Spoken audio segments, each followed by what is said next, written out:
Hi again then guys, and welcome to another Special Projects replica build. And as you'll have seen from the title, this is a pretty extreme replica, because usually the replicas that I do are at least based on the vehicle which is in the game, usually a sportier version or a limited edition version of an existing car. This though is an extreme overhaul, and I occasionally do these tunes purely for vehicles which are not featured on the game at all, just for fans of that car to be able to get some kind of an idea of what that car might feel like were it featured on Gran Turismo. And as you'll have seen from the title, this is a replica build, or as close as we can get of course, to the McLaren P1, a massively popular hypercar of recent years, or mega car, or supercar, however you want to refer to it as. But of course, the closest thing we have to that is the MP412C, which is nothing like the McLaren P1. However, you'd be surprised how close you can get the specs of this car. In fact, you can get them dead on. So, for those who do love the McLaren P1, and I do think it's one of those cars that will be featured on Gran Turismo eventually, probably on GT Sport, that wouldn't surprise me at all, at least this gives you some idea of what it could feel like were it on the game, and it probably will be eventually, I think. Now, as far as the visuals, I've just done some very subtle minor changes just to make it look a little bit more like the P1. Obviously it's not the same car, so there's only so far that you can go with that, but just to give it more of a visual aura of the P1, predominantly with the colour. Then of course we'll go over to the tuning garage for the mechanical setup, and then we'll finally take it out to Laguna Seca to see if it feels authentic. Now, as far as the visual upgrades, the only thing that you can do to the car as far as bodywork is of course the wing, and the McLaren P1 has a very distinctive rear wing which you quite simply cannot replicate on the game.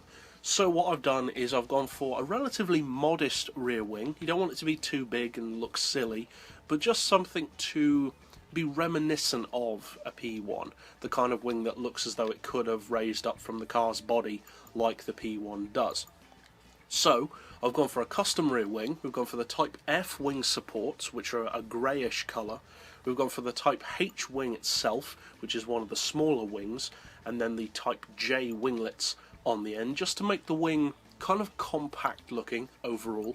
Then as far as the width, we've gone for -50 to keep it relatively narrow as the actual P1's wing is, and for height we've got +2, because obviously you don't want it to be too high, but at the same time you don't want it to be too close to the body. As far as the rims, they are actually very similar to the actual rims of the McLaren P1. They're these Oz Racing Superforgiato rims, and they're surprisingly similar actually to the actual McLaren P1's rims. They are 10-spoke, just like the real car, and they have that kind of depressed centre hub, which again the P1 does have. I can't recall if I've fitted additional meters. I have. You can go for whatever ones you want, of course, it's kind of irrelevant. And for the colour, of course the McLaren P1 is available in a variety of colours, so you can go for whatever colour you want. But I wanted to go for a colour which was very clearly similar to the McLaren P1.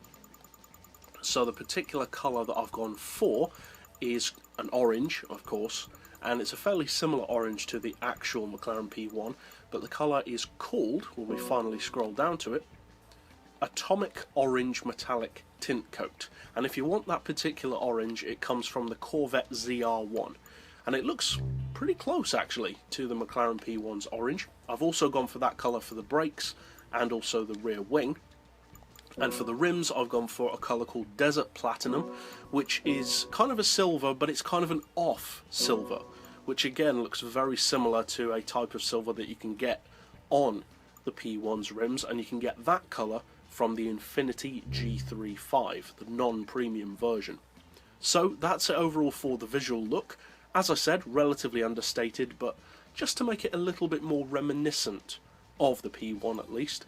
So now let's go over to the most important thing, which is of course the mechanical setup. Now, as I've mentioned before, I do always like to make my replicas as PP relevant as possible, but with this tune, there was quite simply no way that I could find of making it rounded off to say 635 or 630 pp whilst keeping the actual authentic spec. So I don't think that'll bother many people, but it is to be noted. Now, it is of course a street-based build, so I've gone for sports softs, but I have to say it handles phenomenally well even with sports tyres. I have upgraded them, the brakes that is, to racing brakes for a very specific reason, and that is that the P1 is not only significantly improved over the MP4 in terms of braking power, but it's also about as close to a race car as you can get from a production car currently. So it just seemed appropriate to increase that braking power.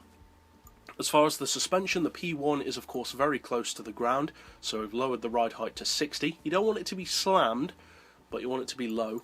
Springs we've increased to 1025 and 1425, the dampers to 5. We've left the anti-roll on 3. We've got a little bit of camber, partially for the look and partially just to increase its stability a little. Neutral toe. We'll come back to the gearbox last as usual. I've upgraded the clutch to cope with the extra power and torque. For the diff, we've got the lowest initial torque to keep the handling nice and loose, acceleration and braking halfway to stop the handling from being overly heavy or overly light. As far as power, the McLaren of course is a hybrid, or the P1 is a hybrid, so technically it has less power from its petrol engine than we're running, but still, who wants to have less power when you can have the actual full power? So I've got all of the power upgrades plus an oil change apart from the exhaust. I haven't fitted NOS, and as far as the weight, I've got a window weight reduction, which you technically don't have to do, and then I've added a 110 kilo ballast to bring us up to the actual weight of the car, which is 1450 kilos, and I've put that all the way to the front to improve the weight distribution. We're running maximum downforce, and finally for our gearbox, we are actually running the real gear ratios of the McLaren P1. So you want an auto setting of 255 to be able to achieve these gears. Then the individual gears are 398, 261, 190, 148, 116, 910 and 690 with a final drive of 3310. So that's it overall for the mechanical replica of the car. Now, as I mentioned earlier, let's take it out to Laguna Seca to see how it feels. Now, of course, as I said earlier, this car doesn't look really anything like the McLaren P1, even with our upgrades, because you just can't do that on the game. This, though, is predominantly, as I alluded to at the start of the video, more of kind of a test mule, so that you can at least feel what the P1 could feel like were it featured on Gran Turismo. And as I said earlier, I do think that this car will be featured. It's one of the obvious choices alongside the LaFerrari, perhaps not the Porsche, that'll depend on the licensing, but I think the P1 has a pretty safe bet of being featured on Gran Turismo in the future. It's a pretty important supercar, and overall it's an extremely fun car to drive. It's certainly very quick, the handling is fantastic as it should be, and the brakes and grip are top level. So if you decide to use this replica, obviously I hope you find it fun and competitive, and if you'd like to keep up with other replica builds like this, be sure to hit subscribe down below. But for now, as always, thanks for watching.